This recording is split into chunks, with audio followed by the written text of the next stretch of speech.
บรรพบุรุษของพวกเฮารักษาแผ่นดินสร้างแผ่นดินกว่าสิตั้งเป็นเสือประเทศไทยได้เสียสละชีวิตเลือดเนื้อมาคักเด้อเอาแต่พวกเฮาพ่อหมู่ใดทั้งสมเด็จพระนเรศวรจังซี่ปกป้องมาเรื่อยๆสุดกำลังแต่ว่าก็เสียเพราะว่าความเห็นแก่ตัวของพวกปุโรหิตาจารย์ทั้งหลายนั่นแหละพวกเสนาอมาตย์ทั้งหลายเหมือนกันกับซุมื้อนี่แหละข้าราชการทั้งหลายช่อฉนโกงกินมันก็เลยแตกแยกสามัคคีพวกนักการเมืองตลอดทั้งข้าราชการเป็นคนที่มีอิทธิพลมันก็แตกแบบนี้บ่ต่างกันเว้าเรื่องสมเด็จพระนเรศวรเพิ่นรักษาปกป้องสืบไว้ให้ลูกหลานต่อมาสุดท้ายแล้วก็ความเห็นแก่ตัวเนาะแตกมันอีกต่อมาสมเด็จพระเจ้าตากสินมหาราชตัดสินใจก่อกู้ร่วมเมืองต่างๆจนเกิดกลายเป็นประเทศประกาศความเป็นอิสระออกจากอิทธิพลต่างๆที่เป็นเมืองขึ้นของไผก็บ่เคยเป็นเมืองขึ้นของไผแต่ว่าอย่าลืมว่าเพิ่นนั่นน่ะใช้สัตยาธิฐานทั้งชีวิตและเลือดเนื้อหัวใจนี่ข้าพเจ้าจักปกป้องแผ่นดินและสถาปนาแผ่นดินนี้ขึ้นชื่อว่าไทยได้นี่แล้วก็ฝากแผ่นดินนี้เอาไว้นี่เป็นพุทธบูชานี่นั่นแหละเพิ่นถึงชนะคนน้อยๆชนะคนเป็นล้านได้ก็อาศัยกำลังแห่งพุทธบูชานั่นแหละนะว่า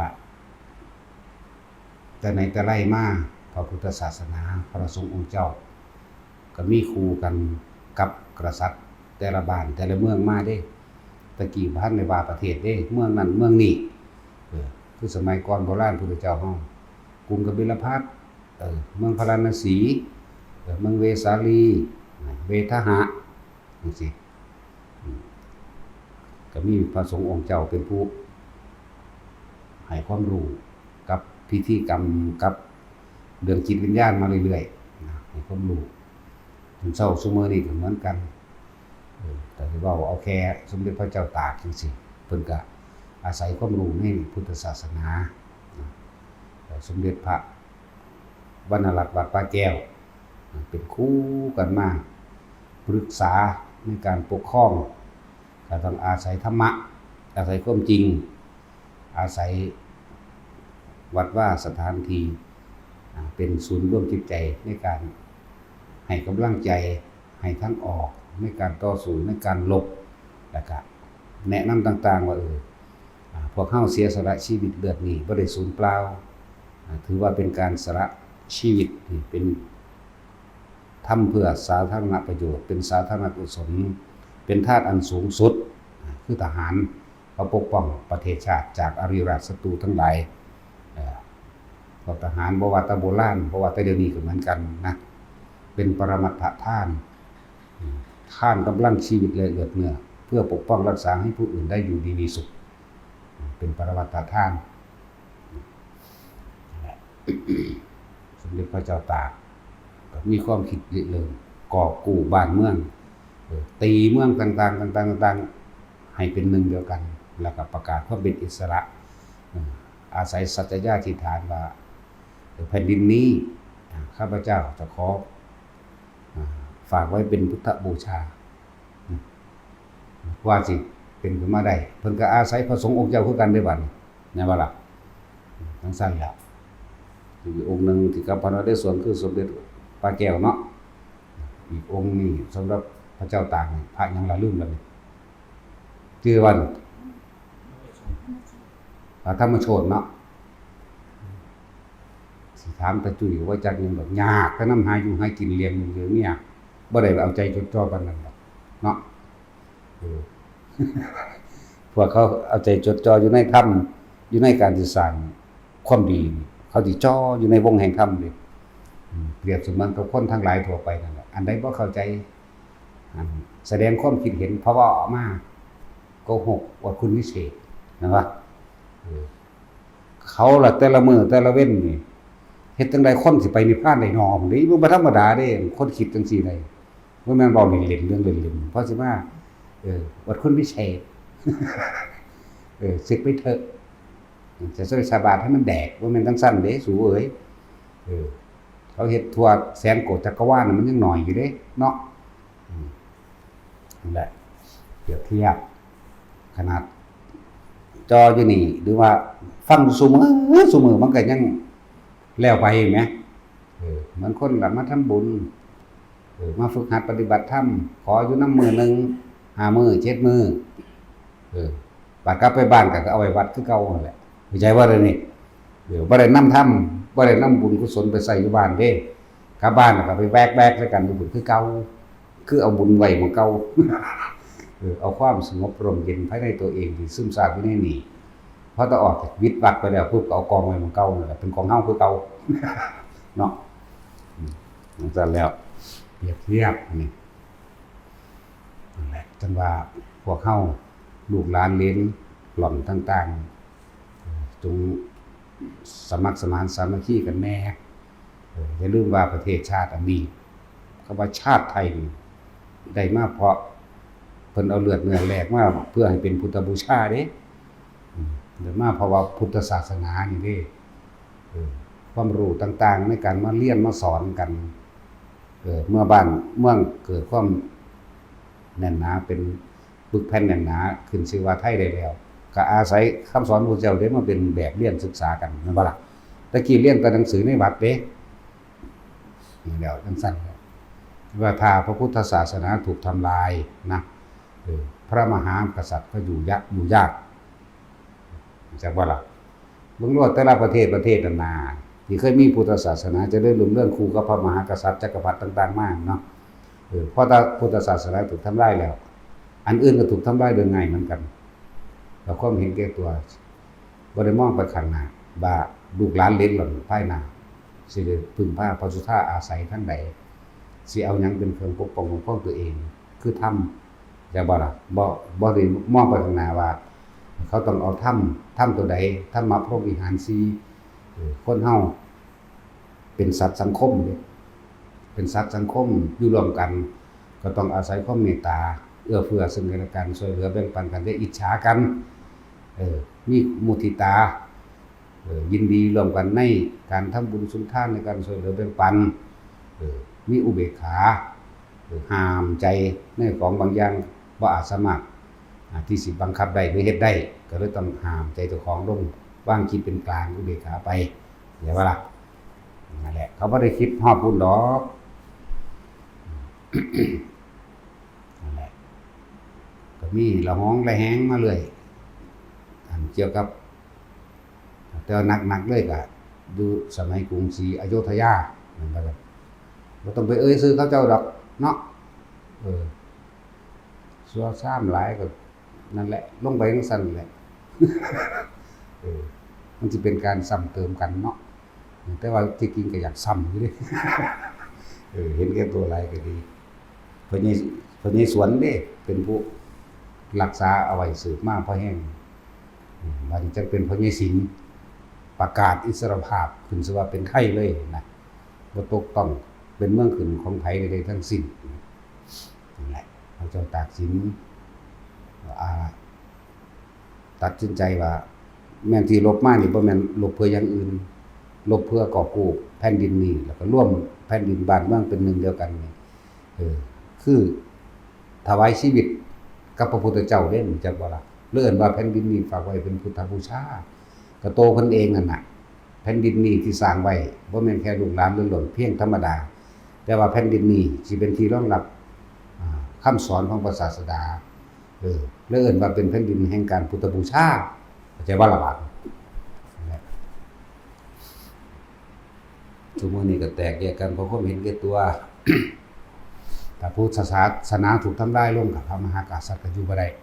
แน่นอนเห็นบ่แต่ละประเทศเป็นมาแบบนั้นเบิดนะบ่ล่ะทั้งเท่าไหร่จังว่าจงรักษาพระพุทธศาสนาร่วมกันแล้วพระมหากษัตริย์เพิ่นวางตัวเป็นกลางเด้เพิ่นบ่เข้าข้างทั้งนั้นทั้งนี้ได้เพิ่นเฮ็ดบ่ได้แต่ ก็ต้องนั่นเอาเองถ้าพุทธศาสนายังอยู่เจริญอยู่พระมหากษัตริย์ก็ยังอยู่เจริญอยู่แล้วประเทศชาติก็อยู่อุดมสมบูรณ์เหมือนกันเพราะว่ายังประเทศไทยเฮามันเป็นแหล่งทรัพยากรธรรมชาติที่เป็นกำเนิดแหล่งอาหารของโลกได้เลยเด้อุดมสมบูรณ์ก็หมู่ไปก็อยากได้นั่นแหละ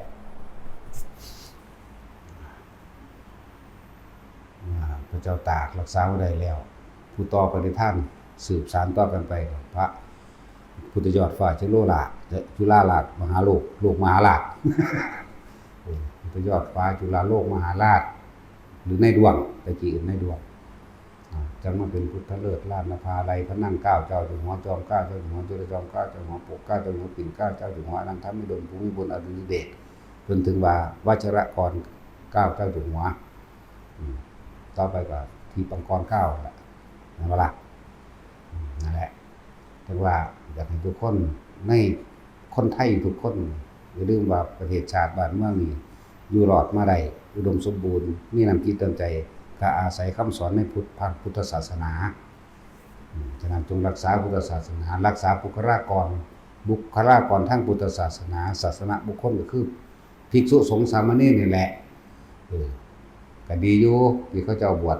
ภาคฤดูร้อนเป็นการสืบสานพุทธศาสนาอย่างหนึ่งเป็นการต่ออุปนิสัยให้กับภิกษุสงฆ์สามเณรน้อยอย่างหนึ่งเป็นคนมีความเคารพนอบน้อมกราบไหว้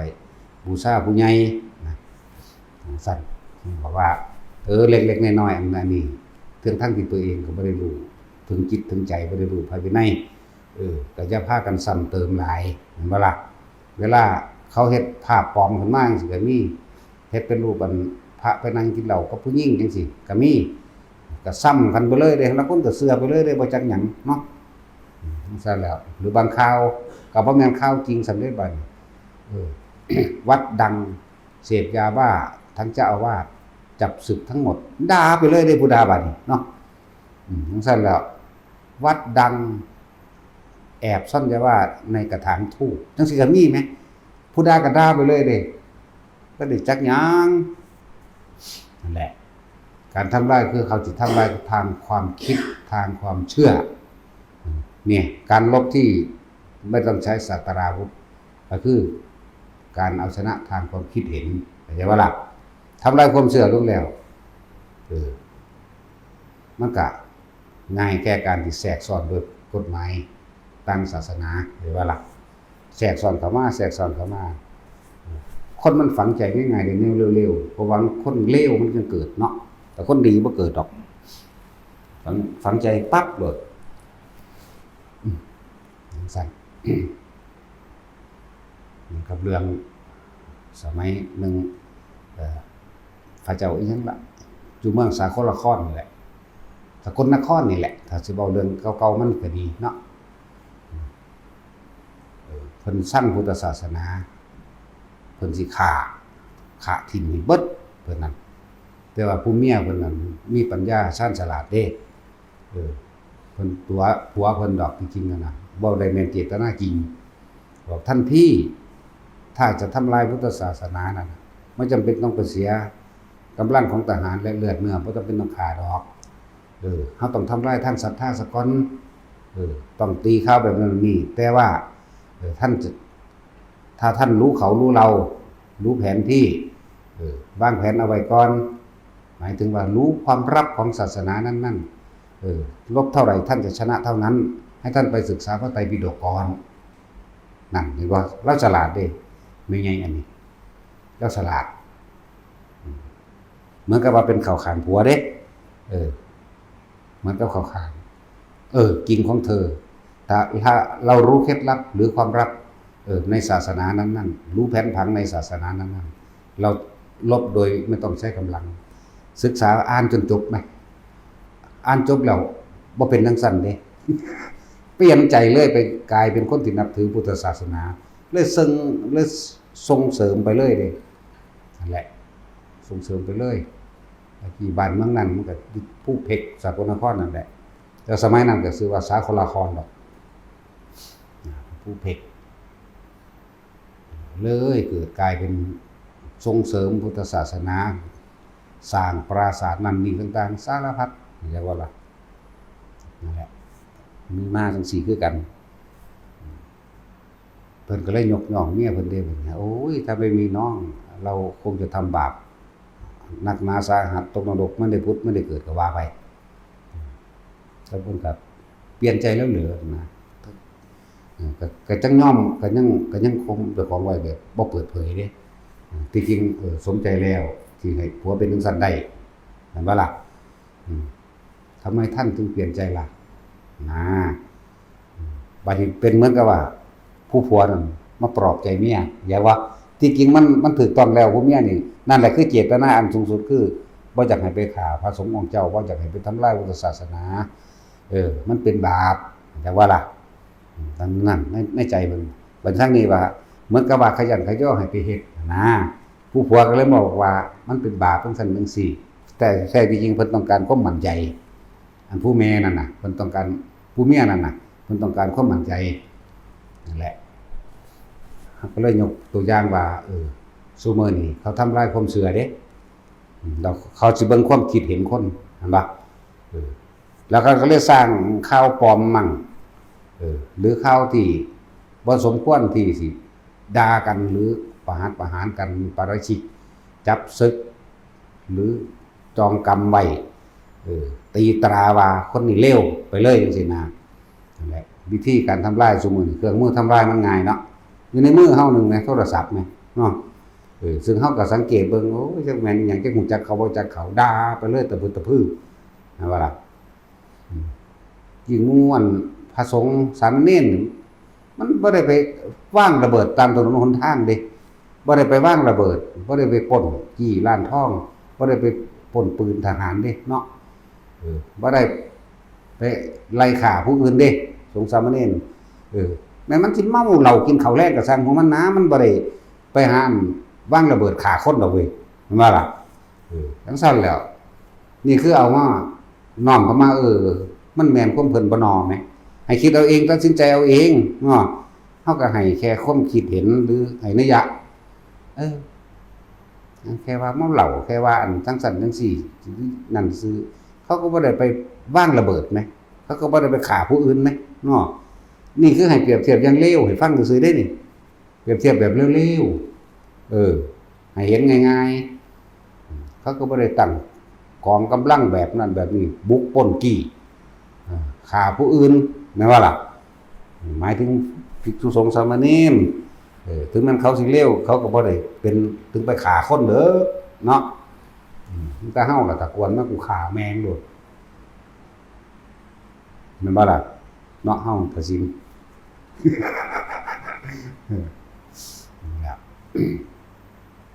ี่เปรียบเทียบให้ทุกคน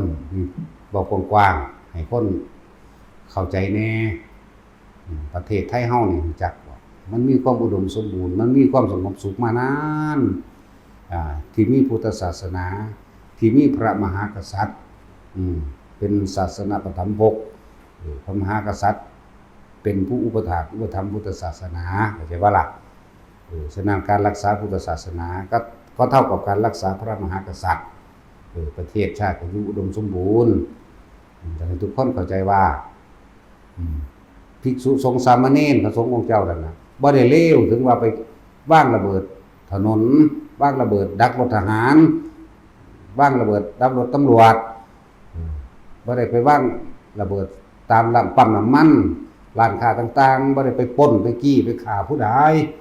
พูดถึงให้เข้าใจง่ายๆนะให้บัดไปช่วยนี่อยู่บ่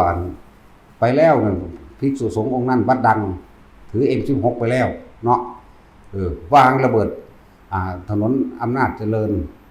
บนมีอยู่บ่วะเมื่อได้มีเด้จังซั่นแล้วอันจักแม่นอีหยัง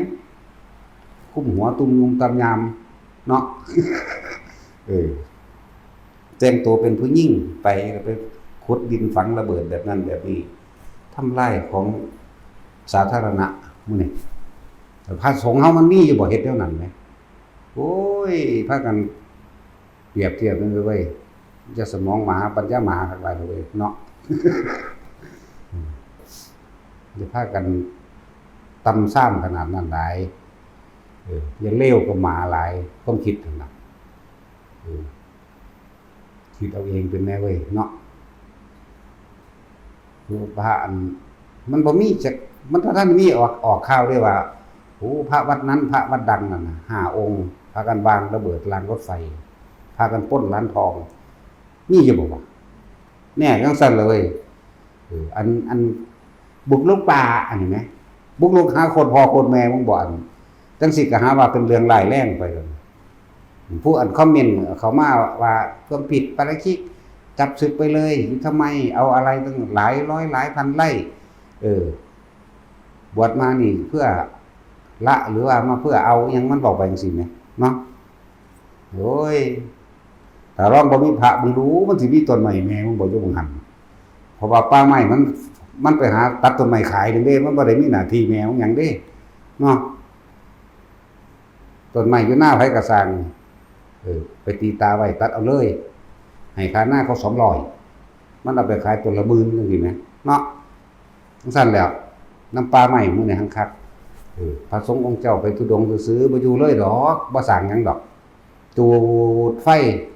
ไล่พระยันพระเห็นอย่าว่าล่ะมึงอย่าลืมได้พระทุดงค์พวกนั้นมีพระอีหลีได้บาดนี่จูดไฟปลาไล่แล้วก็หาว่าพระนี่จูดเบิ่งรู้อยู่สกลนั่นนี่ป่าไม้ใครเนี่ยทหารไปเอาไว้ให้หลวงพี่เจนนี่เฮามีพยานพร้อมเฮามีหลักฐานพร้อมเดี๋ยวเฮาบ่เว้าเล่นๆลอยๆเพราะมันเป็นใส่ร้ายไผเด้เฮามันสัจจังเวอมตะวาจาเด้ความจริงเป็นสิ่งบ่ตายเด้จักว่าล่ะเล่าว่านี่เราก็บอกให้ฟังกันแล้วผู้นั้นผู้ดีแล้วเนาะอันเล่าได้เก็บขาคุโยหนีเขาไล่เด้นั่นได้มารักษาขานำเฮานำปีนึงตัวอันนั้นเขาไล่พวกป่าไม้ไล่อยู่หนองคายอันนั้นแล้วมันมีเด็กแม่หยังเนาะพระมันบ่ได้ไปฆ่าไปเนี่ยบางพวกสิบอกให้ฟังไว้หลายๆนะบางที่มีฮ้ออันนั้นอันนี้ตรวจไปยิงหมูป่ายิงไก่ป่ามันมีปืนเด้ซั่นเวลาเขาไปหาคนเขาเดินตรวจจังซี่ยิงหมูป่าก็ยิงเห็นป่ะยิงเอาแล่นยิงเอาไก่ป่าหรือยิงหยังสิยิงได้ยิงเบิดป่าไม้นั่นแหละสิเป็นโคตรแมงหยังกูสั่งคือหยังกูจะให้มันมากก็หยังกูสิมกมันใส่ดีเฮ็ดปุ๋ยเนาะเฮ็ดปุ๋ยใส่กบบักม่วงนะเฮาคือว่าได้แม่นอันเจ้าหน้าที่กรมรักษาป่าไม้อนุรักษ์พันธุ์สัตว์ป่าเฮาคือบ่แม่นเฮาคือปลูกต้นไม้เนาะอย่าลืมป่าไว้แถมสบานที่มันมาเสี่ยวนั่นมายืนขึ้นแนวอย่างข้อขาดว่าให้เฮาปลูกป่าเงินบ่จังซั่นล่ะบางเขาสิมายืนขึ้นให้เฮ็ดหยังให้เฮ็ดนาหรือให้เฮ็ดมันนั่นจังซี่เด้เป็นความจริงล้วนๆเด้อที่ออกมานี่เด้อเฮาเบิ่งมาหา6 ปีแล้วหลังจากนั้นมาเฮาเบิ่งพฤติกรรมมันแล้วมาหาขูดรีดมาหาเงินมาหาข่มขู่มาสร้างอิทธิพลหลังจากเฮาประกาศว่าบักใดอีใดมาฆ่าแม่งโลดบ่มาจักโดดมาบ้านโดนแล้วเด้เฮาก็รู้สึกว่าเหงาบ่มีเรื่องนะรู้สึกว่าปัญญาบ่เกิดเนาะตัดสินปัญญาบ่เกิดเหงา เป็นบ่สนุกสนานเพลิดเพลินบ่มีเรื่องซั่นแล้วมึงมาโลดมึงฟังอยู่นั่นบ่ก็มึงมาโลดกูอยากให้บักหัวหน้ามึงมานะมึงบ่ลงรถซื่อๆนะมื้อนั้นบ่ซั่นมึงมุนแน่นะเนาะนั่นแหละเว้าให้คนไปฟ้องมันให้มันว่ามันสิเก่งขนาดไหนวะให้มันว่านะเดี๋ยวกูจะไปจัดการมันนะมึงมาโลดซั่นแหละมึงรู้สึกเหงาเว้ยบ่มีเรื่องเป็นปีแล้วนี่เนาะแต่สิเผาแมงโดยสารการก็เลยสะออนแมงอย่างเกิดมาตายบ่แห้งเลยตัวแต่ย่านหลายคนทั้งหลายนี่ประชาชนคนทุกข์คนยากนะพวกเจ้าก็ร่วมตัวกันเฮ็ดได้ตัวสิบอกให้ก็คือเว้าอยู่เรื่อยๆอยู่เนาะข้าราชการผู้ใดก็สร้างมันเป็นผู้รับใช้ประชาชนเป็นผู้มาให้ความรู้กับประชาชนเพื่อเกิดความเข้าใจในการอยู่ร่วมกันในหลักเขตแดนในการทำมาหากินก็ว่าไปบ่ล่ะ บ่แม่นมาสั่งคนข่มขู่ถือว่าเป็นคนกลุ่มชะตาชีวิตเขาบ่แม่นแบบนั้นเว้าเรื่อยๆอยู่ได้ล่ะร่วมตัวกันเด้อหา6คนไปกระทืบแมงอยู่ในโต๊ะมันถูกโรดมันมีตำแหน่งมันมีเงินเดือนมันย่านลูกเมียมันบ่มีกินมันก็ย่านหั่นตั่วเนาะเอาตายแลกโดยเป็นหยังย่านอีหยังเด้นั่นแหละตำรวจก็ตามตีแมงโลดอยู่ในอำนาจก็ตีแต่จริง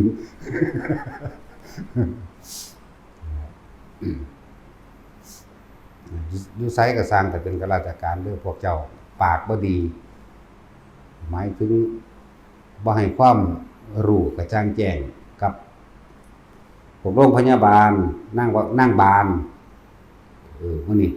บ่ให้ความรู้กระจ่างแจ้งบ่ให้คำแนะนำดีๆจดชื่อมันไว้หลายๆคนก็ร่วมกันฟ้องแมงว่าปปชปปงฟ้องแมงเข้าไปตัวถีบรถบ่ซั่นก็ตบปากแมงในหั่นแหละเนาะสุดท้ายใส่กำลังจังซี่แหละตำรวจก็ตามทหารก็ตามป่าไม้ก็ตามป่าไม้นี่จัดจ้องไว้แล้วเป็นศัตรูกันว่ายินบ่หลวงตาเพิ่นเว้าพระมันก็คู่ของครูป่าเนาะสิมาออกกฎหมายไล่พระออกจากป่าได้จังไดมันต้องข้อขาดกันหลวงตาว่าข้อมึงขาดเด้บ่มันกูเด้หลวงตาว่าสู่ข้อขาดหลวงตาบ่ได้ข้อขาดพระป่าข้อขาดของเราเพิ่นมีความหมายให้พวกเฮาสู่จนตายจังว่าล่ะแต่ว่าเฮานี่สู้ให้เขาตายเฮาบ่ได้ว่าสิสู้กูตายเด้เขาข้อขาดเด้จังซั่นแล้วอีพ่อใหญ่บัวเราบอกไว้เบิดบ่ได้อีหยังก็เลยห้วยก็เฮ็ดนำเพิ่นตะนะครูบาอาจารย์บอกเนาะแต่สิคือตอนนี้อยู่นี่เดี๋ยวนี้ก็ยังเฮ็ดนำเพิ่นเด้นี่เฮาบ่ได้มีบารมีหยังเด้นั่นล่ะยังก็อาศัยบารมีเพิ่นตัวกำลังของเพิ่นตัวถ้ามึงนี่เกิดได้ก็อีพ่อใหญ่บัวเด้ล่ะบ่แม่นเจ้าของบอกถึงว่าเด้อบางหม่องบักป้าไม้อยู่อุดรมันโพดจะเป็นฆะเป็นใครก็ไม่สามารถใหญ่กว่ากฎหมายจับทั้งนั้นมาสั่นโอ้ยมาหากูแน่กรุงศูนย์ไสอันไล่พระกูอยู่อุดรแน่ก็มีไล่อยู่สกลก็มีหนองคายก็มีแล้วของพระเฮาก็ออกทุดงสุปีเนาะปีละไปหลายๆกลุ่มแม่เขาก็มีประสบการณ์นี่น้อยๆก็ไปเอาแสตีมันบัดนี้แม่ป๊าดตัวมันก็คาเข้าไปในป่าในอันวัดหลวงปู่วังแหมแถวอันเจดีย์หลวงปู่เสาที่หลวงปู่วังไปสร้างไว้นะมีค่าต้องเสียเงิน30 บาทได้เขาจังให้เข้าเนี่ยนะโมมันมี20 บาทเขาใส่ยามมันมันก็กำยองๆมันก็โยนทิ้ง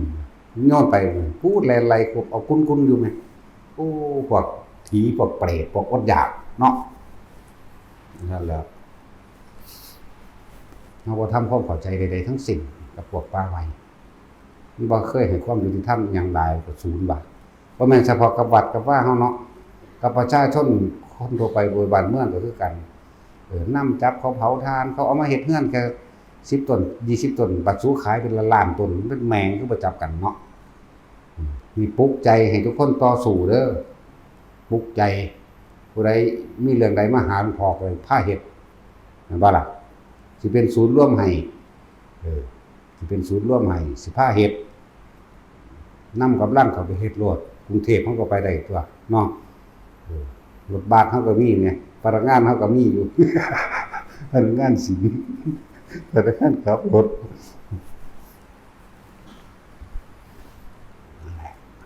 เขารังแกข่มเหงประชาชนเขาเบิกป่าสิเป็นสปก.หรือเป็นหยังก็แล้วแต่ไปหาเรื่องเขาว่าผิดกฎหมายจังซั่นจังซี่แท้จริงๆแล้วเขาแต่จากแล้วจากไงก็ 2,000 เด้อ 3,000 เด้อก็แล้วไปนี่ได้แนวเฮาเห็นมาตลอดพวกเขาขนดินแก้ดินไปขายพอได้เลี้ยงชีวิตครอบครัวเขาก็ไปเอาเงินเขา 2,000 3,000 เป็นธรรมเนียมไปเลยเด้ป่าไม้อยู่อำนาจนั่นแหละเป็นพนักงานป่าไม้หัวหน้ามันก็รู้โพดดอกมันเป็นแมงสิบ่รู้เนาะ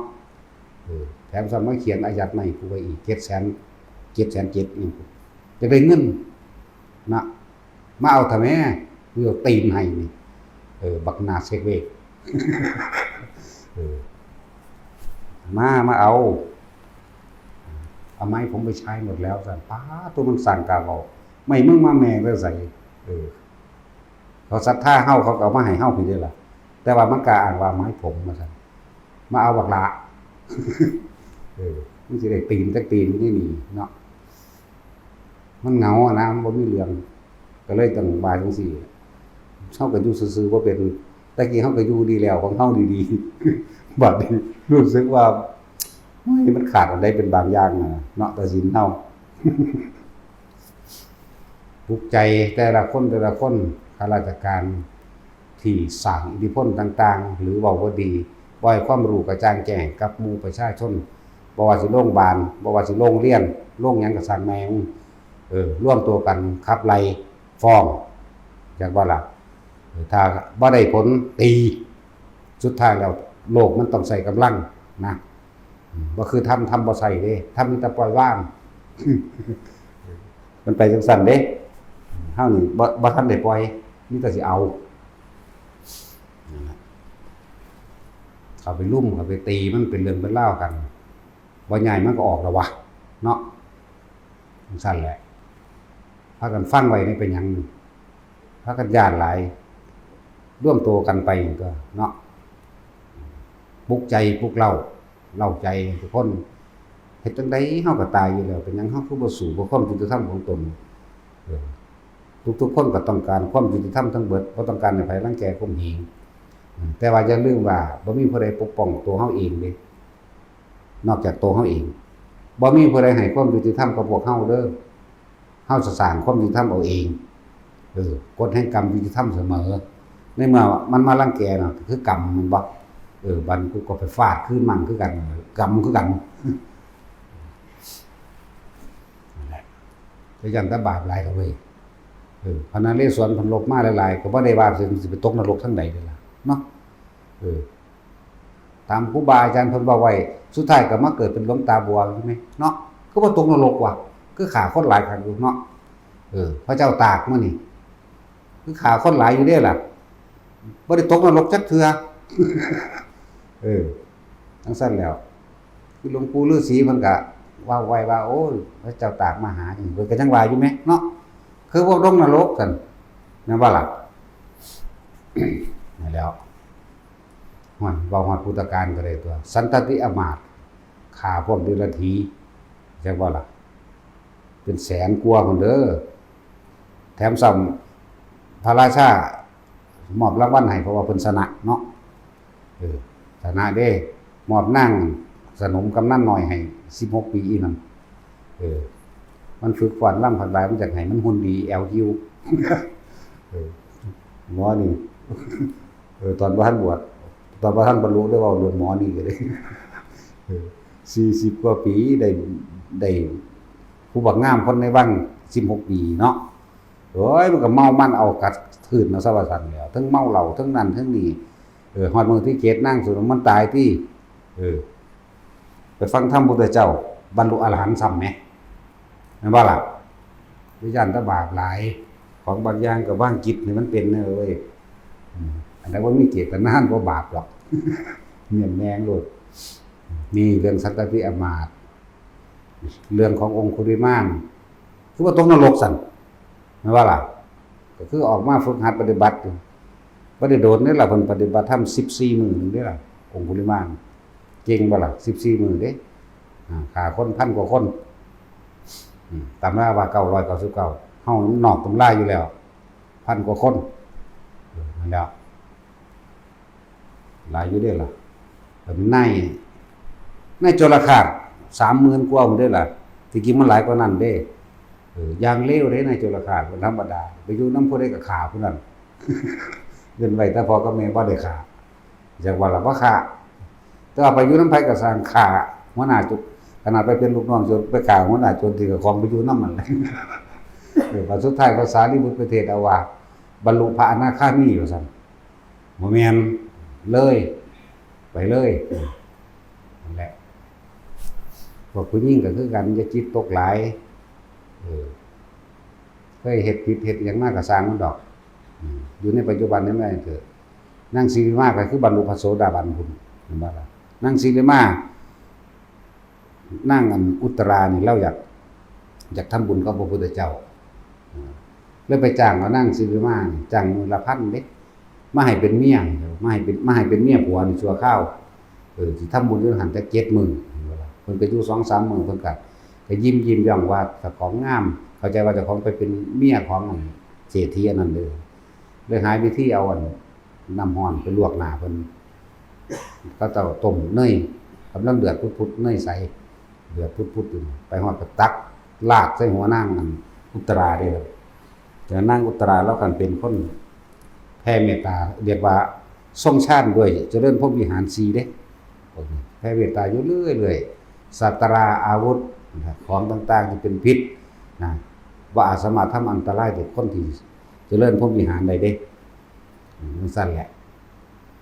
สุดท้ายก็ทำลายผู้มีบุญคุณกับเจ้าของแล้วนางอุตราเป็นโสดาสำเร็จบัดเข้าใจบ่ล่ะเป็นพระอริยะได้นั่นน่ะใครตัวบ่ได้แม่นถึงขาเขาตายเนาะบัดสุดท้ายแล้วก็พระพุทธเจ้าก็บังโปรดเอาแต่ว่าก็ด้วยความเมตตาของนางอุตราเด้ถ้าบิดาของข้าอโหสิกรรมให้ท่านเราก็อโหสิกรรมให้ท่านความหมายของนางอุตราเป็นกุศโลบายเพื่อจะให้ได้ฟังธรรมจากพระพุทธเจ้าพระพุทธเจ้าก็เลยแสดงธรรมโดยว่าเวรย่อมระงับด้วยกันไม่จองเวรอย่าว่าล่ะความโกรธไม่อาจสามารถระงับความโกรธด้วยความโกรธเป็นสั้นเทศไปบรรลุโสดาบันเฉยไหมหลังจากเป็นโสดาบันแล้วก็เศร้าเลยล่ะคลายตัวก็ดีแน่ใครก็ยังบรรลุอยู่ไหมนั่นแหละหลายคนอยู่ดอกให้กำลังใจเด้อจะย่านหลายขาคนเรียกว่าคักหรอกมาปฏิบัติธรรมมันก็บรรลุคือกันนั่นแหละดีบ่ดีฮอดมันสิได้บุญสำนั้นเนาะมันขาคนเลวเว้ยบ่มีไผกล้าเว้าเรื่องนี้ก็แล้วกันย่านคนว่าศรัทธาเนาะมีแต่เฮาผู้เดียวนี่แหละศรัทธาก็สร้างที่กูเฮ็ดบ้านกูยากคือหยังผู้เดียวกูซ้ำแหมเนาะตัดสินพวกตัดสินนี่แค่ว่ารวมสร้างแค่ปลายเหตุนำเฮาซื่อๆดอกแม่นบ่ล่ะตอนเฮาเป็นอยู่ผู้เดียวนั่นไผสิไปยุ่งกับเฮาได้มีผู้เดียวอยู่ตัวแล้วก็เลยว่าเว้าอย่างบ่เกรงกลัวไผแม้กระทั่งตัวเองเป็นซั่นแล้วนั่นแหละจังว่านั่นแหละคนเฮามันเห็นเอาแต่ยอดเนาะแต่ว่าบ่เห็นต้นบ่เห็นสาเหตุหรือว่าเห็นพื้นฐานก่อนที่สำเร็จมาบ่แม่นว่ามาเบิ่งเอาแต่หม้องมันสำเร็จเด้บ่มีผู้ใดมุ่งหลังคาได้โดยมุ่งใส่อากาศได้เด้เนาะมุ่งคาใส่อากาศบ่ได้เด้เป้าหลังคาเจ้าคือกระเบื้องงามเลยบ่มีก็ต้องสร้างฐานซะก่อนเทคานเทหยังสร้างโค้งอีหยังมาแน่นหนาถาวรคอยก่อขึ้นจึงสามารถใส่หลังคาใส่ยอดชัดเจดีย์ได้ล่ะบ่มีผู้ใดไปใส่ยอดไปซะก่อนจังว่าสร้างฐานที่หลังดอกนั่นแหละที่มาของความสำเร็จอยากรู้ว่าเขาเจ้าสำเร็จแบบใดก็ต้องไปถามว่าเขาเจ้าเฮ็ดมาโดยเหตุอันใดคือสำเร็จตัวเนาะสร้างบ้านบ่มีผู้ใดมุ่งหลังคามาก่อนจังสิมาใส่เทคานดอกเว้ยครับหลายอย่างคือดอกบัวนั่นแหละดอกบัวนั่นน่ะเวลามันบานเวลามีแมลงผู้ผึ่งและส่งกลิ่นมันก็หอมเนาะหูจักบ่มันเกิดมาจากไสมันก็เกิดมาจากโคนตมนั่นแหละเห็นบ่ล่ะเสือสิแตกหน่อมาได้จักเต่าจักปลาจักอันแมงอีดแมงละง่ำสิไปกัดมันแมงกีเต่ามันเห็นบ่ล่ะแต่ว่ามันก็ทนทานของมันเองมันก็คอยขึ้นมาได้ของมันจนสุดท้ายเป็นดอกบานได้มันหลอดปากปลาปากเต่าแมงกีเต่าได้จังได๋เนาะและอันตรายอยู่ในหันตั้งหลายอันหลายอย่างมันคือหลอดได้ต่อความเข้มแข็งของเขาศรัทธามั่นคงถ้าเป็นคนว่าศรัทธาที่ศรัทธาธรรมศรัทธามรรคมีองค์8คือแนะนำพวกเจ้าอยู่ตลอดซุมื้อนี่แหละเด้อจะมาได้ศรัทธาหลวงพ่อนี่เด้อัน บุคคลใดรู้ธรรมจากท่านผู้ใดบุคคลผู้นั้นย่อมเป็นครูสูงสุดของเขาเมื่อมีการถูกกันแกล้งทำร้ายทั้งกล่าวตู่ด้วยถ้อยคำที่จริงและไม่จริงก็ตามนะอย่าไปซ้ำเติมเพราะบุคคลนั้นทำให้มือของพวกท่านนั้นชุ่ม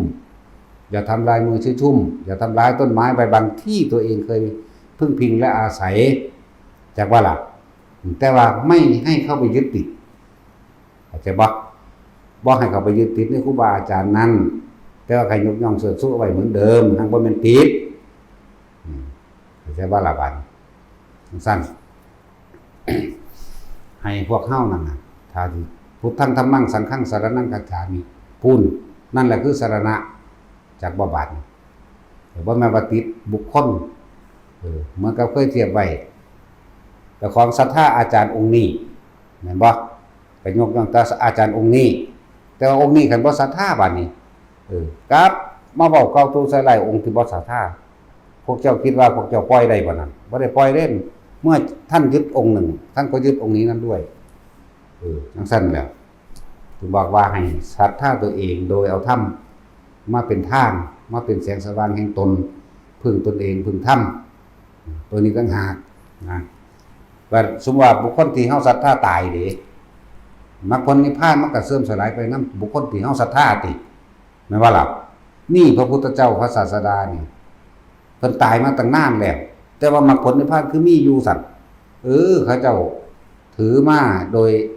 ศรัทธาธรรมเชื่อมั่นในธรรมคำสอนมีอริยสัจธรรมหรือว่าอริยสัจสี่นี่เป็นแนวทางแห่งปัญญารู้เห็นเหตุมีปฏิจจสมุปบาทนี่เป็นแนวทางแห่งการออกจากทุกข์สั่นมีสายเกิดสายดับนี่เหตุแห่งการเกิดของสัตว์นี่เหตุแห่งการความบ่เกิดของสัตว์เห็นอนิจจังเห็นทุกข์เห็นอนัตตานี่ต่างหากตัวสิเฮ็ดให้ตัวเองหลุดพ้นได้บ่แม่นบุคคลแต่ว่าก็อาศัยบุคคลหังบ่แม่นยึดติดในบุคคลเข้าใจบ่ล่ะพระพุทธเจ้าตายแล้วแต่มรรคผลนิพพานคือมีอยู่มรรคแปลว่าถนนหนทางหรือทางเดินเพื่อเข้าสู่ความดับทุกข์ความพ้นทุกข์ข้าเจ้าถือเอามรรคมีองค์8นี่ถือเอาอริยสัจสี่นี่มาอยู่เรื่อยๆใช่ป่ะล่ะมันก็เลยยั่งมาคือเก่านี่เปรียบเทียบว่าสำหรับบุคคลที่ว่าอาจารย์กูดี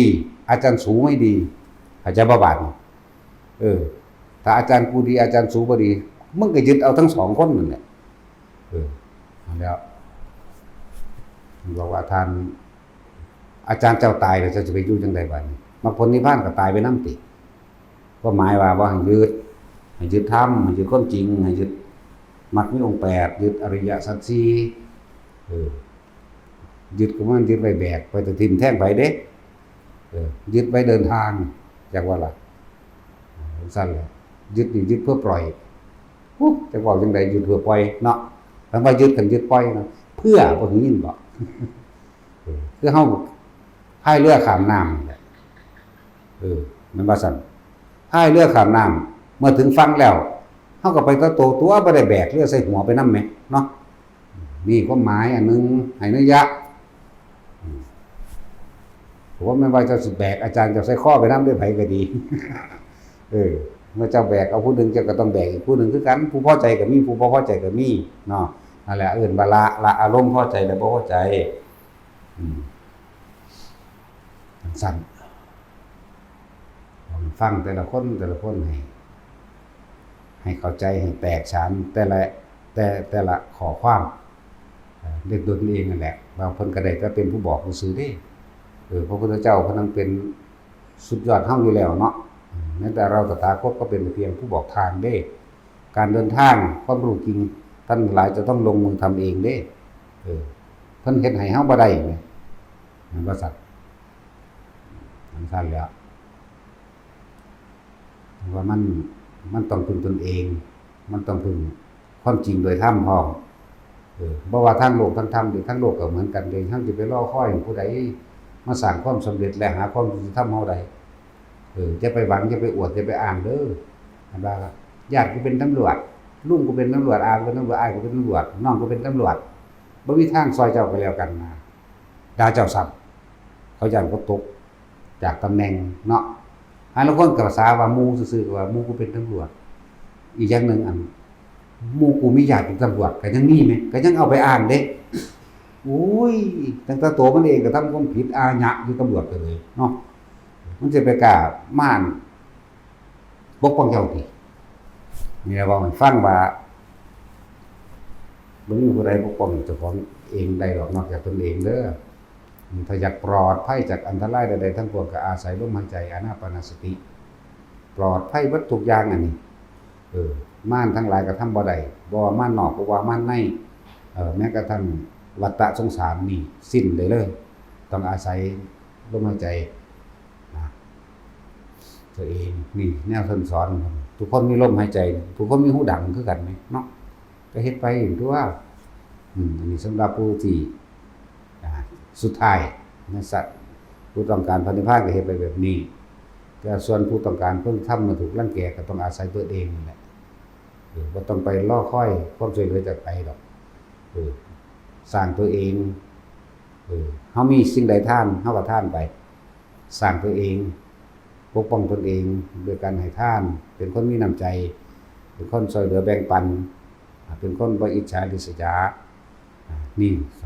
นั่นแหละพึ่งตนเองคนที่ทำที่พึ่งแห่งตนเป็นที่พึ่งของตนได้ก็คือคนที่ได้ช่วยเหลือผู้อื่นนั่นแหละคือที่พึ่งของตนโดยไม่หวังสิ่งใดตอบแทนตัวนี้จะเกิดกลายเป็นบุญญาฤทธิ์ขึ้นมาเองจากว่าหลักตามความเป็นจริงนั่นแหละเหมือนกับการรักษาศีลก็คือการรักษาผู้อื่นแม่นบ่เราไปฆ่าเขาเฮาก็เราร้อนกังวลบ่สบายใจกลัวเขาจะมาฆ่าคืนบ่ล่ะเราไปรักของเขาไปบังคับข่มขืนใจเขาเฮาก็ย้านเขามาบังคับขืนใจเฮาเหมือนกันเราไปโกหกให้ผู้อื่นเสียชีวิตและทรัพย์สินก็ต่อของเองก็เลยระแวดระวังย้านผู้อื่นมาจิตตัวเจ้าของเสียชีวิตและทรัพย์สินเฮาไปกินเหล้าเมายาเสียสิทธินั่นนี่หรือเฮาไปสนับสนุนคนกินเหล้าเมายาจังซี่ก็ฮู้อยู่แล้วว่ามันผิดนั่นแหละว่าการรักษาศีลก็คือการรักษาผู้อื่นการรักษาผู้อื่นคือการรักษาตนแน่มันมาร่วมเจ้าของเบิดเด้ยังก็ดีเนาะสั่นตัวร่วมใส่กับของเบิดเด้หันเข้ามาเพิ่นว่าถ้าจะพ้นก็พึ่งตนพึ่งธรรมแต่ก็ต้องทำด้วยตนเองทั้งว่าถ้าเฮาต้องการ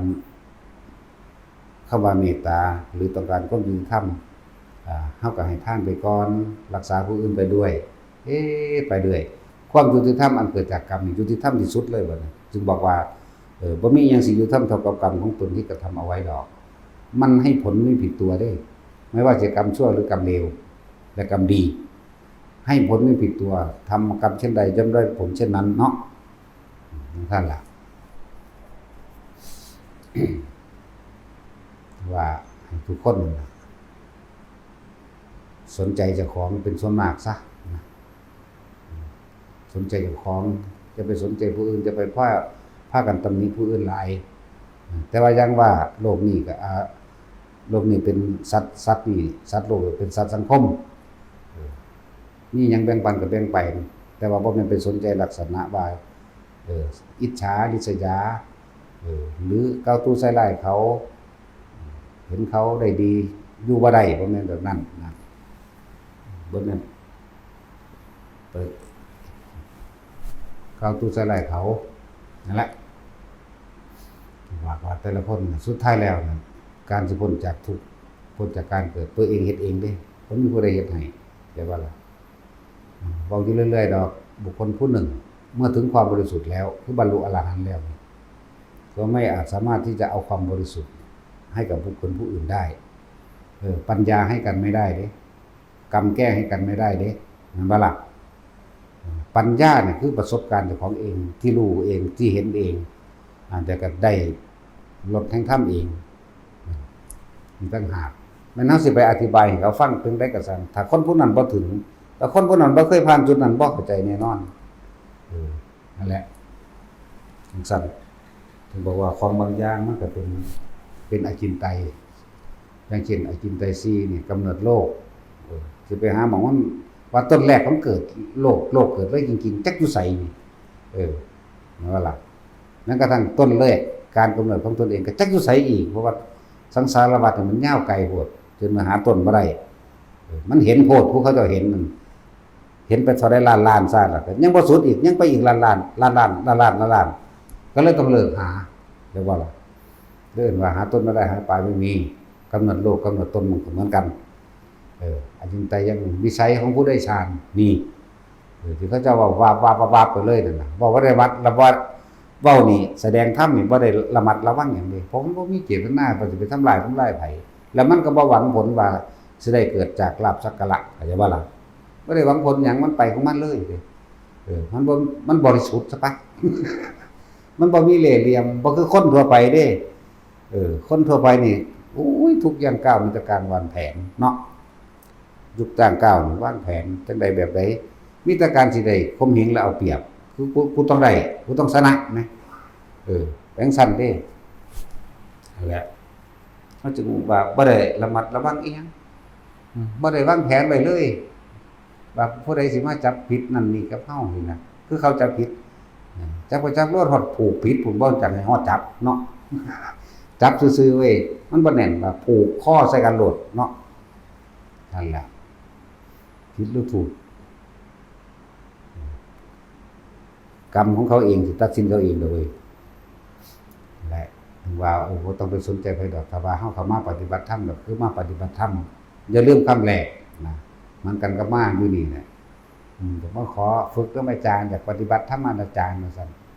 อยู่ไปอยู่มามันบ่แม่นติก็มีเนาะว่าทุกสิ่งทุกอย่างในการปฏิบัติให้น้อมเข้ามาสู่ตนได้บ่มันว่าล่ะเอหิปัสสิโกโอปนัยจิโกปัจจตังแน่เวทิตาโพวินยูหิทุกสิ่งทุกอย่างที่เฮาฟังแล้วน้อมมาพิจารณาเจ้าของเด้เว้ากว้างๆเว้ารวมๆไว้เป็นปกิณกะธรรมหลากหลายเรื่องเล่าแกงหม้อใหญ่น้ำตาลาเนาะร่วมมิตรยำรวมมิตรบ่แม่นแกงหม้อเล็กหม้อน้อยบ่แม่นอาหารชนิดเดียวนะอาหารชนิดเดียวแบบโอ้มื้อนี้กินแต่กับแก้วหามื้อนี้นั่นว่าล่ะเอิ้นอาหารชนิดเดียวเพิ่นแกงหม้อเล็กอีกพอใหญ่บาทเฮาก็ว่านํเพิ่นนั่นแหละบัดนี้เฮาแต่ละมื้อแต่ละเว้นให้สังเกตเจ้าของเฮาสามารถระลึกถึงความรู้สึกตัวทรงชั้นเจริญชั้นด้วยอานาปานสติหรือทรงอารมณ์อันเป็นกุศลนั่นน่ะได้มากน้อยเพียงใดเฮาอยู่ในกายได้จักชั่วโมงหมายถึงความรู้สึกความคิดความรู้สึกนึกคิดของตัวเองมีออกจากกายบ่อยู่ในกายได้มื้อนึงน่ะพอ12ชั่วโมงบ่แต่สิเว้าเรื่องชั่วโมงหรือว่าอยู่ข้าวเดียววันหนึ่งและคืนหนึ่งบัดนี้เราทำอะไรอยู่มันว่าล่ะแต่ว่ามาปฏิบัติธรรมที่จริงแต่ละคนใส่ใจของเจ้าของจริงๆ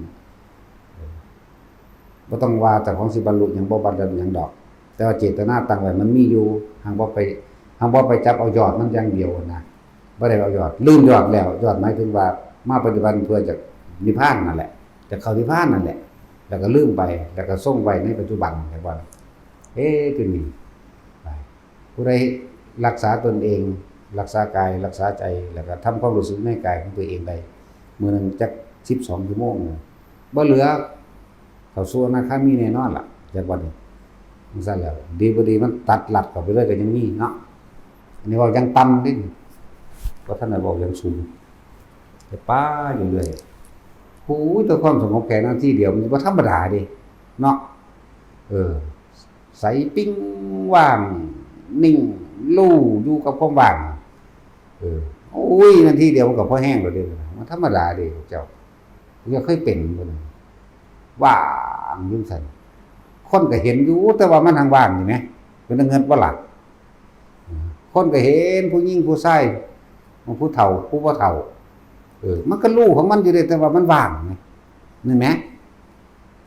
ว่างจากต้นไม้ว่างจากดินฟ้าอากาศว่างจากลมว่างจากมนุษย์และสัตว์แม้กระทั่งสัตว์ทิพย์ จังซี่มันก็ว่างเด้มันบ่ธรรมดาเด้พวกเจ้าเคยสงบแบบนี้บ่นะนั่นแล้วเอาแค่นาทีเดียวนี่ก็อุ้ยปานมหาศาลแล้วคุ้มค่ามันว่างจากสิ่งที่เห็นว่างจากสิ่งที่ได้ยินนี่แหมเห็นบ่แม่นเห็นแต่คนได้เห็นแต่สัตว์เห็นแต่งัวแต่ควายแต่หมูแต่หมาเด้อันอื่นๆอีกก็เห็นเด้แต่ว่ามันสึงหลึงมันซื่อๆอยู่ดิแหมเคยเป็นเทื่อบ่เดี๋ยวนี้ว่างจากอินพรหมยมยักษ์ว่างจากรากสดและคนท่านว่างจากมิติต่างๆที่มันไปรู้ไปเห็นนี่แหมบ่ธรรมดาเด้บ่แม่นแค่น้ำมื้อนี้นั่งกับหม้อกับแม่อยู่นี่เด้กว่านั้นอีกโอ้ยหลายเยอะแยะเป็นโลกไปพุ่นเด้บ่ธรรมดาเด้แต่ว่ามันว่างไปจังได๋นั่นน่ะนั่นแหละเคยเป็นบ่ค่อยรู้อยู่ว่าว่างไปจังได๋แต่ว่าผู้บ่ทันได้ว่างหรือมันอธิบายจังได๋มันก็บ่เข้าใจดอกเนาะว่างจังได๋เห็นอยู่ก็ว่าอีกล่ะว่างจังได๋หูยินอยู่แน่ว่างยังว่างล่ะว่างได้สร้างหิแมงดอกผู้ดังได้ว่าเนาะนั่นแหละเฮ็ดไปสักมันต้องมีชั่วขณะหนึ่งนะบางคนก็สั่นหลายมันก็ได้จับจุดบ่ได้มันบ่สั่นโพดถ้าได้นาทีหนึ่งถือว่ายาวมากแล้วหูเอาไปมาเลยเข้าไปยึดเลยเข้าไปติดในตัวนั้นก็มีเด้เลยบ่ว่างเพราะว่ามันเข้าไปยึดเข้าใจว่าล่ะมันอยากว่างไปยึดว่างเลยบ่ว่างเลยเห็นบ่ได้ค่าความคิดผู้ไม่คิดเอายอดหรอกมันบ่รู้ซะแล้วว่าบ่ต้องเฮ็ดต้นมันพี่สร้างเหตุอยู่พี่มีลมมีบัดเป็นเอาเองดอกแนวมื้อนี้นะครับแล้วก็การรู้การเห็นอย่างต่างๆนานาสารพัดอย่าลืมว่าทุกคนต้องปล่อยให้หมดเด้ปล่อยให้หมดเด้อบางคนเวลาจิตมันสว่างไสวบ่แม่นแค่สว่างไสวแค่นั้นบัดนี้แค่สว่างไสวมันก็ยังติดล่ะยิ่งกว่าดวงอาทิตย์ได้ความสว่างไสวแล้วเลยสว่างไสวไปอีกเข้าสู่ความว่างว่างแบบนั้นก็ยังว่างกว่าท่านได้แม่นอีกเด้จักบ่นี้แค่นั้นก็ยังเข้าไปติดล่ะโอ้ยมันสบายว่าเด้แค่นั้นก็ยังไปติดแล้วเลยตอนนั้นไปอีกพุ่นเด้ว่าแต่ว่าว่างมีอยู่ก็ว่างบัดนี้โอ้บ่ธรรมดาเด้มันตั้งหากจังว่าจึงบอกว่าสัพเพธัมมานารังอภินิเวสยะนี่เพิ่นรวมยอดให้เฮาสิ่งทั้งหลายทั้งปวงนี่บ่ควรเข้าไปยึดมั่นถือมันแหมทั้งสั้นแล้วบางคนแค่สงบนั่นก็ยึดเอาแล้วว่าถ้าถึงขันว่างโดยจิตสว่างไสวขนาดนั้นดอกเลยสว่างไสวไปอีกเลยเขาไปยึดอีกนั่นถึงบอกว่าแม้นความรู้ที่เฮาเข้าไปสัมผัสเองจริงเองเพิ่นก็ยังบ่ให้ยึดแหมเพิ่นก็ยังแนะนำครับว่าเพิ่นก็ยังบ่ให้ยึดเพิ่นก็ห้ามบ่ได้ดอกแต่ว่าความหมายเว้าให้ฟังว่าเพิ่นก็ยังบ่ให้ยึดคือเฮาต้องทิ้งทุกอย่างนะแบบนั้นแหละเฮ็ดไปเรื่อยๆบัดมันเป็นดอกนะเฮาเป็นตะโดนล่ะเนาะตั้งนานแล้วแนวมันเป็นแบบนั้นซื่อๆเด้แล้วก็บ่จะเป็นอีกอยู่ซื่อๆอยู่อันบ่จะเป็นในหลังเป็นอยู่เลยคือภาวนาแหละก็บ่ภาวนาแล้วบ่เดินจงกรมบ่ทำสมาธิบ่ไปนั่งนำก้อนหินห่มไม้บ่ไปปรากฏบ่ไปทำสมาธิแล้วใช่ว่าล่ะก็มันเป็นสมาธิของมันอยู่จังซั่นยืนเดินนั่งนอนตลอดทั้งหลับต่อมันก็ยังเป็นมั้ยว่าจะมาเอายอดมันอย่างเดียวเด้คิดเอาอยู่ว่าสั่นถึงจังได๋มันสิได้ฝึกเอาเฮ็ดไปเรื่อยก็มันเป็นของมันนั่นเป็นก็รู้ซื่อๆเป็นโดยบ่เป็นอีกต่างหากว่างก็บ่ว่างอีกบ่มีธรรมดาเป็นตะงงอยู่เด้เนาะถ้าสิยิ่งคนบ่มีสมองแบบเป็นสมองก้อนหินนะโอ้อึ้งลึงขึ้นนี่สมองก้อนหินแหละบอกทุกคนทุกสิ่งทุกอย่างร่วมสิลมหายใจเด้อไปเถอะมันสิคอยเป็นของมันเองดอกเป็นบ่เป็นก็สร้างดอกแต่ว่านี่เว้าให้กำลังใจว่ามันเป็นของมันเองเฮามีหน้าที่อยู่กับลมมันอยู่กับความรู้สึกในกายมันมันเต็มที่ของมันอุปนิสัยนั้นสิบอกว่าอุปนิสัยสิฮู้ได้ว่าอุปนิสัยว่าอีกล่ะอยู่ในหันแหละมันต้องเป็นดอกเป็นบ่เป็นก็สร้างให้แมงแบบว่าถ้าอยู่ในลมในกายได้เนาะ ใช่ล่ะไปนั่นแหละแต่ถ้าเว้าไปก่อนก็จะไปคิดเอาอีกล่ะเนาะที่จริงเฮาเว้าเบิดทุกแนวล่ะก่อนหรือว่าหลังก็เลยเว้าแม่งเบิดเลยทะลุโลกแล้วก็มีอันนั้นว่าที่เว้าบางอย่างให้ฟังเพื่อก็เกิดกำลังใจเทวดามีอยู่เห็นอยู่ภูมิเทวดาโลกะเทวดานั่งเล่นอยู่กุฏิเจ้าของเองก็ไล่ๆอยู่ได้ล่ะจังแม่นอีหยังเต็มอยู่ได้ล่ะเป็นบ้านเป็นเมืองไปเฮาบ่ได้สนใจนั่งอยู่หม้องใดมันก็เป็นดอกนั่นแหละบ่ได้ไปหาหยังบาต่อไปหม้องอื่นเพราะว่ามันมีอยู่จังซั่นตลอดเนาะมันมีอยู่ตลอดแต่ว่ามันบ่มีจังบ่ล่ะเป็นข้อเรางงมาซั่นดอกมันมีอยู่ตลอดแต่ว่ามันบ่มีนะโอ้ยกูอุกได้จังแล้วจังได๋กันแน่มันไปคิดเอาสิไปได้ฮู้จักหยังมันสิได้มันก็ได้บ่คิดตัวเนาะงงเข้าไปอีกเนาะสมควรงงล่ะว่าซำนั้นแต่ว่ามีอยู่ห่างบ้างมันบ่มีเนาะแต่ผู้ใดเขาไปถึงตรงนั้นแล้วก็สิเฉพาะตนเองดอกนี่แหละจังว่าวิสัยของผู้ใดชาญก็เป็นของที่ประสาทสามารถสิถอดความรู้สึกนั้นให้กันได้คนบ่นั้นต้องเป็นเองบัดนี้ผู้ใดคือกันมันบ่เถียงกันดอกมันมีแต่ว่าโอ้แล้วอันนี้แหละนี่ค่อยเว้าบ่เป็นซื่อๆเด้เนาะแหละฝึกหัดไปเถอะหลายๆอย่างสิได้พิสูจน์ของสามเณรเฮาปฏิบัติดีแล้วมันทั้งมีดอกสัมผัสของมันเองบอกแล้วว่าเทวดาสินิ่งสวงสู่เด้อ1สู่นอนเร็ว2สู่ตื่นสายหรือหยังมันสิกำแอวจกดากอยู่เด้ว่านั่นแหละบอกกำหำมันลดบัดนี้จังซั่นล่ะนิ่งสวงก็มีทกขาก็มีทกขานิ่งสวงกำดากก็มีบัดนี้กำหำลดเด้อสูกำมันลดเพราะว่าหน้าดีแล้วเด้นั่นบ่แม่นบ่ดีเด้อบอกกำลังใจให้บ่แม่นผีหลอกขอแขกเขามาซอยเฮาให้ตื่นตัวให้ตื่นรู้ซอยเฮาบ่ให้เผลอสติเขามาซอยเฮาให้เกิดความให้รู้จักนั่นแหละระเบียบเวลาหรือกาลเทศะในการนอนการนอนเพิ่นก็ให้ปิดประตูหน้าต่างล็อกไว้จะเปิดจะอาไว้มันผิดเด้อพอนอนเปิดหน้าต่างก็คือกันให้ปิดเปิดหน้าต่างก็บ่ได้เปิดประตูก็ต้องปิดมิดชิดจักหน่อยมันสิโซ่หำนั่นแหละปิดบางทีก็ถ้าเฮามีความเพียรอยู่แล้วถึงเวลา 6:00 นจังนอนก็ได้ดอก 3:00 นก็ลุก